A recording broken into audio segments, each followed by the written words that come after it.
Shalom sahabat We Read Traveling with Jesus. Hari ini Senin 5 Juli 2021. Bersama saya Dominika dari Paroki Maria Bunda Segala Bangsa dan Pater Poce SSCC dari Roma, Italia. Bersama-sama kita akan mendengarkan bacaan yang diambil dari kalender liturgi Katolik. Selamat mendengarkan, Tuhan Yesus memberkati.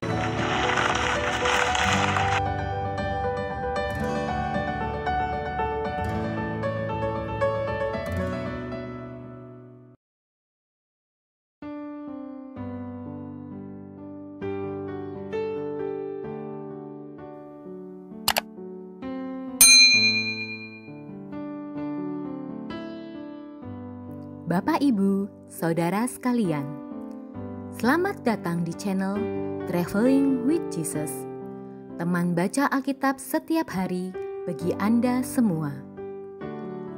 Bacaan kami ambil dari kalender liturgi Katolik. Mulai sekarang, Anda bisa mengakses bacaan yang kami bacakan dalam bahasa Indonesia, Inggris, dan Italia. Bacaan dalam bahasa Indonesia dan Inggris dapat diakses setiap hari Senin sampai dengan Sabtu, dan khusus bahasa Italia hanya pada hari Minggu. Selamat menikmati tayangan kami. Tuhan memberkati. Beato Sabas Ji Huang, dengan nama lain Sabas Hongji atau Sabas Ji Hong. Santo Sabas Ji Huang atau Ji Hong adalah salah seorang dari 103 martir Korea. Ia lahir pada tahun 1767 dari keluarga musisi di istana kerajaan. Ketika para misionaris mulai mewartakan Injil di Korea, Ji Huang dengan sukarela mulai mempelajari iman Kristiani, dan pada akhirnya ia memberikan dirinya untuk dibaptis sebagai anggota Gereja Kudus dengan nama baptis Sabas atau Saba dalam ejaan Korea.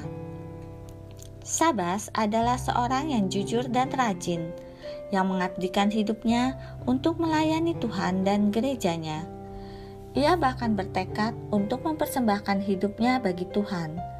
Demi imannya akan Yesus Kristus, Sabas tidak pernah merasa takut menghadapi ancaman kemiskinan atau penderitaan. Sejak tahun 1789, para pemimpin umat Katolik di Korea telah melakukan berbagai upaya untuk mendatangkan imam ke Korea. Pada masa itu, umat Katolik di Korea diperkirakan berjumlah sekitar 4.000 orang dengan tidak memiliki seorang imam pun selama puluhan tahun. Upaya pertama dilakukan pada tahun 1791 dengan mengirimkan utusan ke Beijing untuk meminta uskup Beijing mengirimkan imam bagi umat Katolik Korea. Upaya ini mengalami kegagalan karena penganiayaan yang terjadi pada akhir tahun itu. Pada tahun 1793, umat Katolik Korea kembali berupaya mengirim utusan ke Beijing yang membawa permohonan umat Katolik Korea kepada uskup Beijing agar mengirimkan seorang imam bagi mereka. Paulus Yun Yu Il yang pernah tinggal di Beijing, Sabas Ji, dan Yohanes Pak terpilih sebagai utusan umat Katolik Korea untuk berangkat ke Beijing. Para utusan ini berangkat secara rahasia dengan berjalan kaki menempuh jarak lebih dari 1.200 km dari Seoul, Korea ke Beijing, China. Mereka bersama-sama tiba di perbatasan utara Korea, China. Untuk alasan yang tidak diketahui, Paulus Yun tetap tinggal di perbatasan, sementara Sabas Ji Huang dan Yohanes Pak menyeberangi sungai Amnok dan meneruskan perjalanan ke Beijing. Ketika mereka tiba di Beijing, Bapak Uskup Alexandre de Gouvier, Uskup Beijing sejak tahun 1782 sampai tahun 1808, sangat terkesan dengan kesalehan hidup dua katekis dari Seoul, Korea ini. Dalam catatannya, dan Bapak Uskup menulis tentang Sabas Jihuang.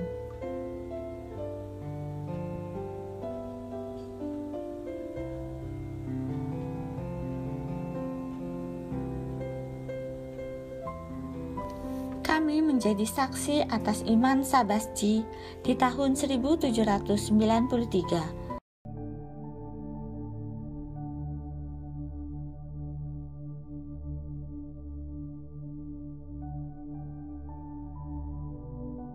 Demi nama Bapa dan Putra dan Roh Kudus. Amin. Datanglah ya Roh Kudus, datanglah dengan kekuatan hati Santa Perawan Maria yang tidak bernoda mempelaimu yang terkasih. Datanglah, bimbinglah kami, hiburlah kami. Katakan pada kami apa yang harus kami lakukan, dan bantulah kami memahami kehendak Tuhan dalam hidup kami melalui firman-firman yang kami dengar hari ini. Amin.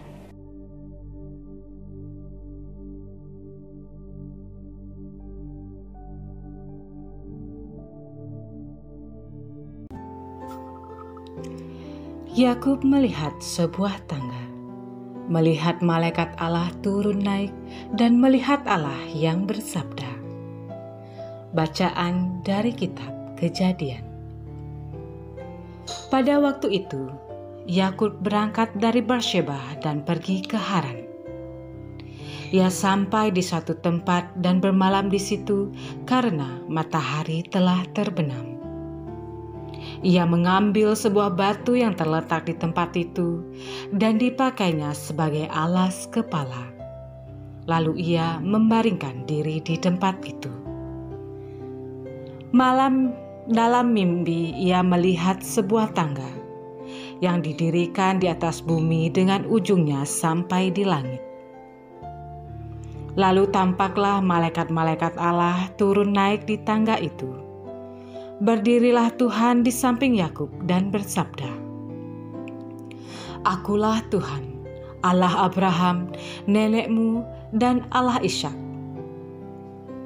Tanah tempat engkau berbaring ini akan kuberikan kepadamu dan kepada keturunanmu. Keturunanmu akan menjadi seperti dembu tanah banyaknya. Dan engkau akan mengembang ke sebelah timur, barat, utara, dan selatan. Melalui engkau dan melalui keturunanmu, semua kaum di muka bumi akan mendapatkan berkat. Sesungguhnya aku menyertai engkau, dan aku akan melindungi engkau kemanapun engkau pergi, dan aku akan membawa engkau kembali ke negeri ini.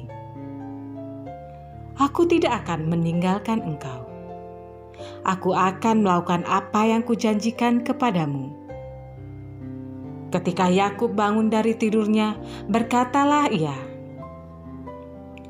Sesungguhnya Tuhan ada di tempat ini, dan aku tidak mengetahuinya. Ia takut dan berkata, Alangkah dahsyatnya tempat ini. Ini tidak lain dari rumah Allah. Ini pintu gerbang surga. Keesokan harinya, pagi-pagi Yakub mengambil batu yang dipakainya sebagai alas kepala dan mendirikannya menjadi tugu, dan menuangkan minyak di atasnya. Ia menamai tempat itu Betel. Dahulu nama kota itu Luz. Lalu bernasarlah Yakub, Jika Allah menyertai dan melindungi aku di jalan yang kutempuh ini, dan jika Ia memberikan kepadaku roti untuk dimakan, serta pakaian untuk dipakai, sehingga aku selamat sampai ke rumah ayahku, maka Tuhan akan menjadi Allahku. Dan batu yang kudirikan sebagai tugu ini akan menjadi rumah Allah. Dari segala sesuatu yang engkau berikan kepadaku, akan selalu kupersembahkan 1/10 kepadamu. Demikianlah sabda Tuhan. Syukur kepada Allah.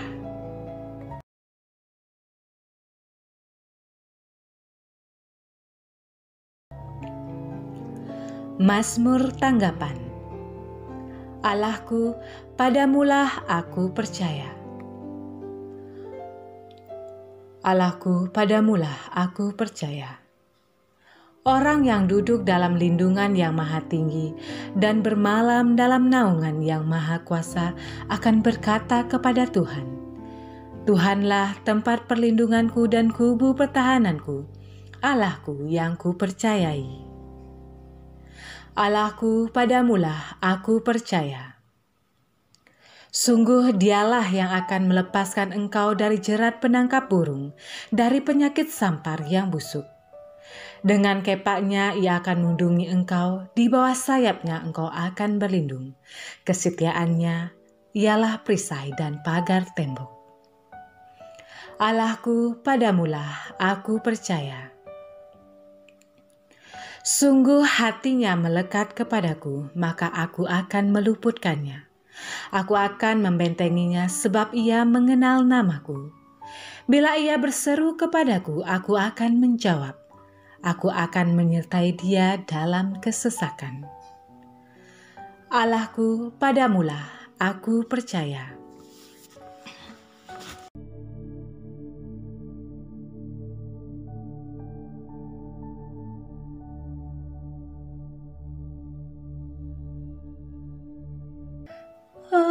Haleluya, haleluya, haleluya,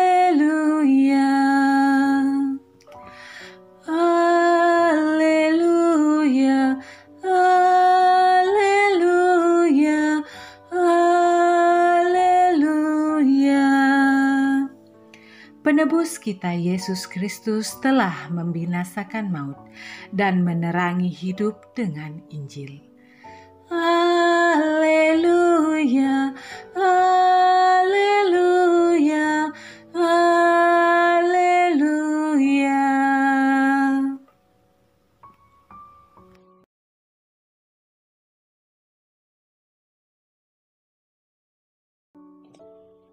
Tuhan sertamu dan sertamu juga. Inilah Injil Yesus Kristus menurut Matius. Sekali peristiwa, datanglah kepada Yesus seorang kepala rumah ibadat. Ia menyembah dia dan berkata, "Anakku perempuan baru saja meninggal, tetapi datanglah, letakkanlah tanganmu atasnya, maka ia akan hidup." Lalu Yesus pun bangun dan bersama murid-muridnya mengikuti orang itu. Pada waktu itu, seorang wanita yang sudah 12 tahun lamanya menderita pendarahan, maju mendekati Yesus dari belakang dan menjabah jumbai jubahnya, karena katanya dalam hati, "Asal kujamah jubahnya saja, aku akan sembuh." Tetapi Yesus berpaling dan memandang dia serta berkata, "Teguhkanlah hatimu, hai anakku, imanmu telah menyelamatkan dikau." Maka sejak saat itu juga sembuhlah wanita itu. Ketika Yesus tiba di rumah kepala rumah ibadat itu dan melihat peniup-peniup seruling dan orang banyak yang ribut, berkatalah ia, "Pergilah, karena anak ini tidak mati tetapi tidur." Tetapi mereka menertawakan dia. Setelah orang banyak itu diusir, Yesus masuk. Dipegangnya tangan si anak, lalu bangkitlah anak itu. Maka tersiarlah kabar tentang hal itu ke seluruh daerah. Demikianlah Injil Tuhan. Terpujilah Kristus. Bapak, Ibu, saudara-saudari yang terkasih di dalam Kristus, baru saja kita mendengarkan kisah dari Injil Matius yang mengisahkan tentang perjumpaan antara Yesus dengan orang-orang sakit. Sebuah perjumpaan yang membawa kesembuhan dan kehidupan yang baru. Saya hendak merenungkan kisah ini dari sebuah pengalaman singkat yang saya alami. Saat ini di Italia sedang musim panas, dan karena di kamar sangat panas, maka Suatu malam saya mencoba untuk berjalan-jalan di luar, menikmati udara malam. Beberapa meter dari biara, saya melihat ada seorang homeless yang sedang tidur. Tidur hanya beralaskan sebuah kain dan juga berbantalkan sebuah tas bawaannya. Nampaknya dia sungguh tidur nyenyak, sungguh menikmati malam itu. Saya sejenak berhenti dan menyaksikan hal itu. Lalu saya berjalan sambil merenungkan perjumpaan saya tadi. Saya melihat bahwa ternyata kebahagiaan itu bukan saja terletak pada apa yang kita miliki, namun tergantung bagaimana kita menggunakan, bagaimana kita memahami dan memaknai apa yang kita miliki tersebut. Kisah Injil hari ini sungguh inspiratif bagi kita untuk kita renungkan bersama. Apakah kita sungguh berjumpa dengan Yesus dari orang-orang di sekitar kita? Dan apakah perjumpaan kita dengan Yesus sungguh membawa sebuah kesembuhan, sebuah harapan baru bagi kita? Suatu hal yang sangat menarik. Ada ungkapan tadi bahwa asal kujama saja jubahnya, aku akan sembuh. Ungkapan ini mengandung sebuah nada harapan, sebuah nada kerinduan untuk sembuh dari penyakit atau sakit yang sedang dialami. Selama ini ketika melihat orang-orang yang berada di pinggiran jalan, yang terlintas dalam pikiran saya atau yang terungkap dalam hati saya adalah orang ini adalah orang-orang yang sungguh membutuhkan bantuan saya. Nampaknya mereka tidak bahagia. Nampaknya mereka ini adalah orang-orang yang tersingkirkan dari masyarakat. Namun perjumpaan saya malam ini mengubah pandangan saya. Pribadi itu mengajarkan saya untuk sembuh dari luka-luka yang selama ini saya hadapi, yang saya miliki. Saya sadari bahwa saat ini penyakit yang saya miliki adalah penyakit keangkuhan dan kesombongan atas apa yang saya miliki. Maka dalam diri si homeless tadi, saya menemukan Tuhan Yesus yang membawa sebuah kesembuhan di dalam batin saya. Kesembuhan dari rasa keangkuhan dan sebuah ajakan bagi saya untuk bersyukur atas apa yang telah saya miliki, atas setiap berkat Tuhan yang Tuhan anugerahkan kepada saya. Bapak, Ibu, saudara-saudaraku yang terkasih di dalam Kristus, hari ini kita diteguhkan. Yesus mengajak kita untuk pergi, bahwa dengan membawa iman yang telah menyelamatkan hidup kita masing-masing. Amin.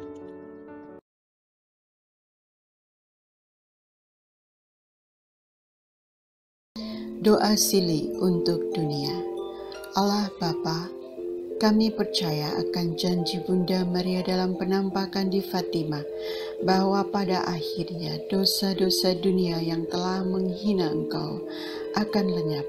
Hati kudus Yesus Putramu serta hati tak bernoda Bunda Maria akan memenangkan dunia, membebaskan kami dari perang nuklir, dari penghancuran diri yang tak ternilai, dari segala jenis perang dan dari wabah penyakit.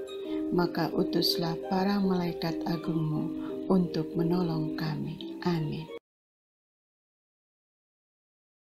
Para sahabat We Read Traveling with Jesus, marilah kita memohon berkat Tuhan untuk kita semua. Tuhan sertamu dan sertamu juga. Semoga saudara-saudari, cita-cita, rencana-rencana, pekerjaan-pekerjaan, kesehatan, dan imanmu senantiasa dibimbing, dilindungi, dan diberkati oleh Allah yang Maha Kuasa, Bapa, Putra, Roh Kudus. Amin. Demikian bacaan hari ini. Terima kasih sudah menonton. Jangan lupa subscribe, like kami di Facebook, dan follow kami di Instagram. We Read Traveling with Jesus. Sampai jumpa lagi di video selanjutnya.